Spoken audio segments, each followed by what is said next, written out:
ಅವರು ಏನೇನು ತಂದು ಕೊಟ್ಟರು ಹಿಂದೆ ಬಜೆಟಲ್ಲಿ?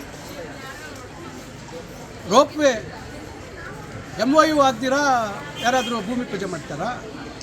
ಅದಕ್ಕೆ ಜಾಗ ಕೊಡ್ದಿರಾ ಭೂಮಿ ಪೂಜೆ ಮಾಡ್ತಾರಾ? ನೀವು ಯಾಕೆ ಮೆಡಿಕಲ್ ಕಾಲೇಜು 425 ಕೋಟಿ ಮಂಜೂರಾಗಿದ್ದನ್ನು 150 ಪ್ರವೇಶಾತಿಗಿದ್ದನ್ನು ಸರಿಯಾದ ರೀತಿ ಕಾನೂನು ತಿಳ್ಕೊಳ್ದಿರಾ 250 ಪ್ರವೇಶಾತಿಗೆ 810 ಕೋಟಿಗೆ ಹೆಚ್ಚು ಮಾಡಿದ್ರಲ್ಲ, ಅದನ್ನ್ಯಾಕೆ ನಿಮ್ಮ ಸರ್ಕಾರ ಇದ್ದಾಗ ಅದಕ್ಕೆ ಅನುಮೋದನೆ ತಗೊಳ್ಳಿಲ್ಲ? ಅವತ್ತೇ ರಾಜೀನಾಮೆ ಕೊಡಬೇಕಾಗಿತ್ತು. ಎಷ್ಟು ಸತಿ ಕ್ಯಾಬಿನೆಟ್ ಮುಂದೆ ಬಂದು ಅದು ಪ್ರಸ್ತಾಪ ವಾಪಸ್ ಹೋಯಿತು? ಯಾವ್ಯಾವ ಜಡ್ಜ್ ಕಮಿಟಿ ಮುಂದೆ ಹೋಯಿತು? ಇದು ಅವಶ್ಯಕತೆ ಇತ್ತಾ ಇಲ್ವಾ ಅಂತಕ್ಕಂಥದ್ದು. ಯಾಕೆ ನಿಮ್ಮ ಸರ್ಕಾರದಲ್ಲಿ ಅದಕ್ಕೆ ಹೆಚ್ಚುವರಿ ಕಾಮಗಾರಿ ಮಾಡುವಂಥದ್ದಕ್ಕೆ ಅನುಮೋದನೆ ತಗೊಂಡಿಲ್ಲ? ಇವೆಲ್ಲ ಮಾತಾಡಬೇಕಾ? ಅವತ್ತು ನೀವು ಮಂತ್ರಿಗಳಾಗಿದ್ದಾಗ ಯಾವ್ಯಾವ ತಾಲೂಕಿಗೆ ಏನೇನು ಹಣ ಒದಗಿಸ್ಕೊಟ್ಟಿದ್ರು?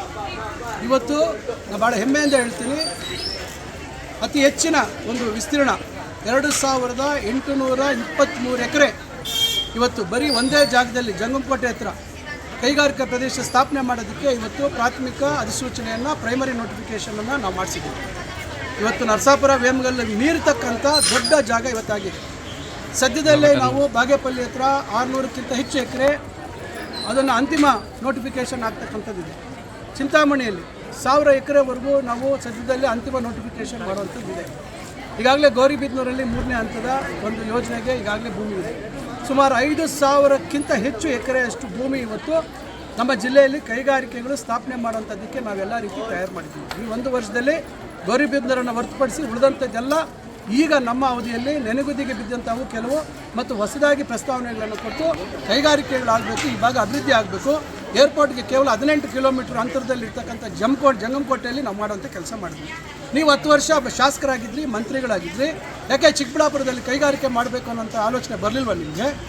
ಇವತ್ತು ಹೂವಿನ ಮಾರುಕಟ್ಟೆಗೆ ಸುಮಾರು 8 ತಿಂಗಳ ಸತತ ಪ್ರಯತ್ನದಿಂದ ಇವತ್ತು ನಮಗೆ ಅದಕ್ಕೆ ಬೇಕಾದಂಥ ಪರ್ಯಾಯ ಜಾಗ, ತೋಟಗಾರಿಕೆ ಇಲಾಖೆಗೆ ಕೊಡ್ತಕ್ಕಂಥ ಪರ್ಯಾಯ ಜಾಗ ಲಭ್ಯ ಆಗಿದೆ.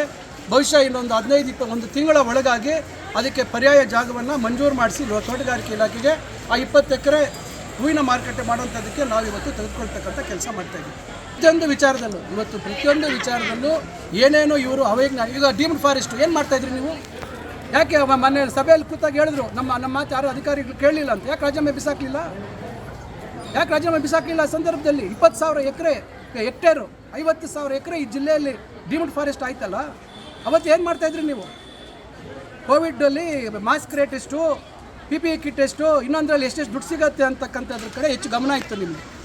ಇದ್ರ ಬಗ್ಗೆ ಗಮನ ಇರಲಿಲ್ಲ. ಜಿಲ್ಲೆ ಅಭಿವೃದ್ಧಿ ಬಗ್ಗೆ ನಿಮ್ಮ ಹತ್ರ ನಾನು ಜಿಲ್ಲೆ ಅಭಿವೃದ್ಧಿ ಬಗ್ಗೆ ಕಲಿಯುವಂಥ ಅವಶ್ಯಕತೆ ನನಗಿಲ್ಲ. ಮೆಡಿಕಲ್ ಕಾಲೇಜಲ್ಲಿ ಇವತ್ತು ಏನು ಗೋಪುರದ ಬಗ್ಗೆ ಮಾತಾಡ್ತೀರಾ? ಎಷ್ಟು ರೀ ಗೋಪುರದ ಬೆಲೆ? ಏನು ಮೆಡಿಕಲ್ ಕಾಲೇಜಲ್ಲಿ ಏನೇನು ಕಾಮಗಾರಿ ಆಗಿದೆ ಅಂತ ಹೋಗಿ ನಿಮ್ಮ ಊರ ಪಕ್ಕದಲ್ಲೇ ಇದೆ, ನೋಡ್ಕೊಂಬನ್ನಿ. ನಮ್ಮ ಸರ್ಕಾರ ಬಂದ ಮೇಲೆ ಯಾವುದೇ ರೀತಿ ಮೆಡಿಕಲ್ ಕಾಲೇಜಿನಲ್ಲಿ ಆಗಬೇಕಾದಂಥ ಅಭಿವೃದ್ಧಿ ಕೆಲಸಗಳು ಯಾವುದೂ ನಿಂತಿಲ್ಲ. ಹೊಸ ಬಾಯ್ಸ್ ಹಾಸ್ಟೆಲ್ ಬಾಕು ಇಲ್ಲಿ 1 ತಿಂಗಳಲ್ಲಿ ರೆಡಿ ಆಗ್ತಾಯಿದೆ. ಸ್ಟಾಫ್ ಕ್ವಾರ್ಟರ್ಸ್ ರೆಡಿ ಆಗ್ತಾಯಿದೆ. ನೀವು ಮಾತಾಡ್ತಾ ಇರ್ತಕ್ಕಂಥ ಗೋಪುರ ಮುಖ್ಯನಾ, ಹುಡುಗರಿಗೆ ಅಲ್ಲಿ ವಸತಿಗೆ ಬೇಕಾಗಿರ್ತಕ್ಕಂಥ ಹಾಸ್ಟೆಲ್ ಮುಖ್ಯ ಅಂತಕ್ಕಂಥದ್ದು ನಮಗೆ ಆದ್ಯತೆ ಇದೆ. ಯಾವುದನ್ನು ಆದ್ಯತೆ ಮೇಲೆ ಮಾಡಬೇಕು ಅಂತಕ್ಕಂಥದ್ದು ನಮಗೆ ಪರಿಜ್ಞಾನ ನಮಗೆ ಅಷ್ಟು ಮಾತ್ರ ಕನಿಷ್ಠ ಜ್ಞಾನ ಇದೆ. ಅದು ನಿಮ್ಮಿಂದ ಕಲಿಬೇಕಾದಂಥ ಅವಶ್ಯಕತೆ ಇಲ್ಲ. ಪದೇ ಮೆಡಿಕಲ್ ಕಾಲೇಜ್ ಗೋಪುರ ಮಾಡಿಲ್ಲ ಅಂತ ಹಂಗಾರೆ ಹಾಸ್ಟೆಲ್ ಬೇಡವಾ ಮಕ್ಕಳಿಗೆ? ನಮ್ಮ ಸರ್ಕಾರ ಫೆಬ್ರವರಿ ತಿಂಗಳಲ್ಲಿ 810 ಕೋಟಿಗೆ ಅದನ್ನು ಆಡಳಿತಾತ್ಮಕ ಅನುಮೋದನೆ ಕೊಟ್ಟಿದೆ. ನೀವು ಮಾಡಿರ್ತಕ್ಕಂಥ ನಿಮ್ಮ ಬೇಜವಾಬ್ದಾರಿಯಿಂದ ಮಾಡ್ತಕ್ಕಂಥ ಕೆಲಸನ ನಾವು ಜಿಲ್ಲೆಯ ಹಿತದೃಷ್ಟಿಯಿಂದ ನಾವೆಲ್ಲ ಹೇಳಿ ಮುಖ್ಯಮಂತ್ರಿಗಳು ಒಪ್ಪಿಸಿ ನಾವು ಅದಕ್ಕೆ ಅನುಮೋದನೆ ಕೊಟ್ಟಿದ್ದೀವಿ. ಇದ್ರ ಬಗ್ಗೆ ಏನಾದರೂ ಮಾಹಿತಿ ಇದೆಯಾ ನಿಮಗೆ? ಯಾವುದೂ ಮಾಹಿತಿ ಇಲ್ದಿರ ಏನೋ ಇವತ್ತು ಜನ ನಿಮ್ಗೆ ಅವಕಾಶ ಕೊಟ್ಟಿದ್ದಾರೆ, ಸಂತೋಷ. ಅದು ಅವ್ರನ್ನೇ ಕೇಳಬೇಕಾಗುತ್ತೆ. ಏಕೆಂದರೆ ಅವರು ಆಗ್ತಕ್ಕಂಥ ಅಭ್ಯರ್ಥಿ ಮೇಲೆ ನಾನು ಗೆದ್ದು ಬರಲಿ ಅಂತಕ್ಕಂಥ ಮಾತು ಹೇಳಿದರು. ನಾನು ಇಷ್ಟು ದಿವಸ ಇದ್ರ ಬಗ್ಗೆ ಮಾತಾಡಿರಲಿಲ್ಲ. ಅವ್ರ ಪರಿಸ್ಥಿತಿ ಏನಾಯಿತು? ಯಾರಾಗ್ದಂಥ ಅಭ್ಯರ್ಥಿ ಮೇಲೆ ಅವ್ರು ಸೋತರು. ಅದರಿಂದ ಎಲ್ಲೋ ಒಂದು ಕಡೆ ಅದು ಕಾಡ್ತಾ ಇದೆ. ಅದರಿಂದ ರಾಜಕಾರಣ ಇವತ್ತು ಸೋಲು ಗೆಲುವು ಸಹಜ. ನಾನು 2 ಬಾರಿ ಸೋತಿದ್ದೀನಿ, 10 ವರ್ಷ ಸುಮ್ಮನೆ ಕೂತಿದ್ದೀನಿ. ಇವತ್ತು ನಾನು ಗೆದ್ದ ಮೇಲೆ ಇವತ್ತು ನಿಮ್ಮದು ಮಹಿಳಾ ಕಾಲೇಜು ಯಾರು ಓಪನ್ ಮಾಡಿದ್ದು?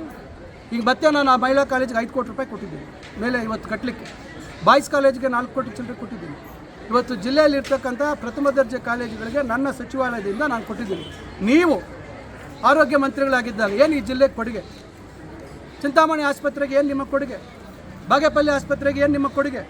ಕೋವಿಡ್ ಟೈಮಲ್ಲಿ ಎಷ್ಟು ಆಸ್ಪತ್ರೆಗೆ ನೀವು ಆಕ್ಸಿಜನ್ ಜನರೇಷನ್ ಪ್ಲ್ಯಾಂಟ್ ಕೊಟ್ಟಿದ್ದೀರಿ? ಏನೇನೋ ನೀವು ವ್ಯತ್ಯಾಸ, ಏನೇನು ಬದಲಾವಣೆಗಳನ್ನು ತಂದ್ರಿ? ಇವೆಲ್ಲ ಮಾತಾಡಬೇಕು ಅಂದರೆ ನಾನು ಭಾಳಷ್ಟು ನನ್ನ ಹತ್ರ ವಿಷಯಗಳಿದ್ದಾವೆ. ನಾನು ನಿಮ್ಗಿಂತ ಮುಂಚೆ 2 ಬಾರಿ ಶಾಸಕನಾಗಿದ್ದಂಥವನು, 2004ರಲ್ಲಿ ನಾನು ಶಾಸಕನಾಗಿದ್ದಂಥವನು. ಆಡಳಿತದ ವ್ಯವಸ್ಥೆ ಬಗ್ಗೆ, ಆಡಳಿತ ಏನು ಆಗಬೇಕು, ಹೆಂಗೆ ಆಗಬೇಕು ಅನ್ನೋ ಪರಿಜ್ಞಾನ ಇದೆ.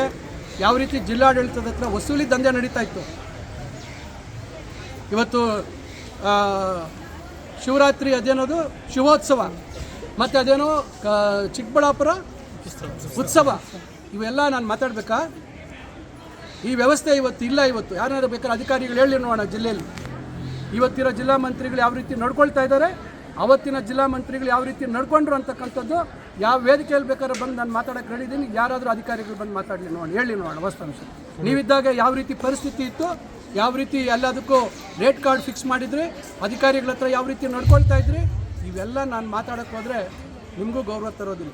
ಅದರಿಂದ ಸ್ವಲ್ಪ ಬಾಯಿ ಹಿಡಿತದಲ್ಲಿ ಇರಬೇಕು. ಜವಾಬ್ದಾರಿ ಕೊಟ್ಟಿದ್ದಾರೆ ಇವತ್ತು ಜನ, ಲೋಕಸಭಾ ಸದಸ್ಯರಾಗಿ ಆಯ್ಕೆ ಮಾಡಿದ್ದಾರೆ ನಿಮಗೆ. ಅದನ್ನು ನೀವು ಜವಾಬ್ದಾರಿಯಿಂದ ನಡೆಸ್ತಕ್ಕಂಥದ್ದನ್ನು ನೀವು ಮಾಡಬೇಕು.